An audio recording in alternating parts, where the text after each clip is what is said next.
Assalamualaikum warahmatullahi wabarakatuh. Perkenalkan, nama saya Mirnawati binti Mansur dari kelas M2411. Yang pertama, saya akan menjelaskan pengertian dari etika penerapan Pancasila. Etika penerapan Pancasila merujuk pada prinsip moral dan nilai-nilai luhur yang menjadi pedoman dalam mengamalkan Pancasila dalam kehidupan sehari-hari, baik secara individu maupun kolektif sebagai warga negara Indonesia. Pancasila sebagai dasar negara dan pandangan hidup bangsa terdiri dari 5 sila yang mencerminkan nilai-nilai fundamental seperti ketuhanan, kemanusiaan, persatuan, demokrasi, dan keadilan sosial. Etika penerapan Pancasila bukan hanya tentang memahami isi dari kelima sila, tetapi juga tentang bagaimana nilai-nilai tersebut diinternalisasi dan diwujudkan dalam tindakan nyata yang mencerminkan identitas dan karakter bangsa Indonesia. Selanjutnya, penjelasan singkat masing-masing mengenai sila dalam Pancasila dan kaitannya dalam etika. Yang pertama yaitu ketuhanan yang Maha Esa. Etika dalam penerapannya itu menghormati kebebasan beragama, menjalankan ibadah sesuai keyakinan, serta menjunjung toleransi antara agama lainnya. Yang kedua, kemanusiaan yang adil dan beradab. Etika dalam penerapannya itu menjunjung tinggi hak asasi manusia, bersikap adil, menghargai martabat setiap individu, dan menolak segala bentuk diskriminasi.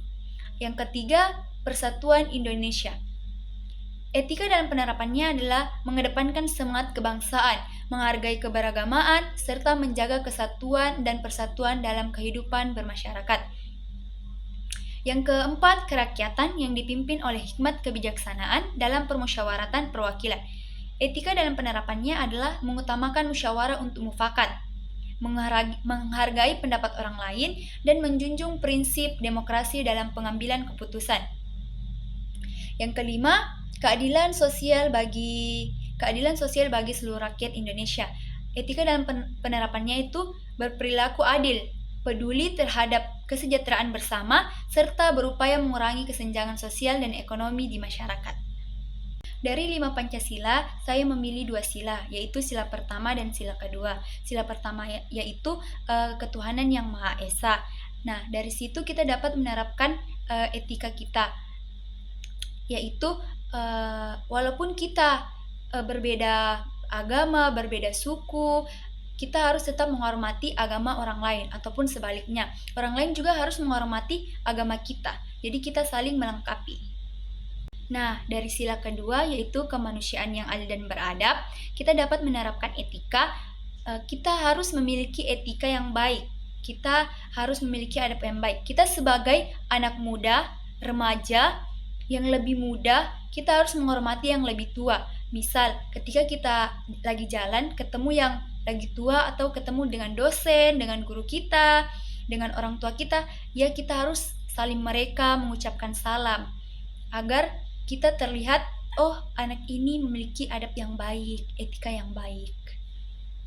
Nah, dari sila pertama dan sila kedua tadi, secara pribadi saya mungkin pernah mengalami itu tersebut.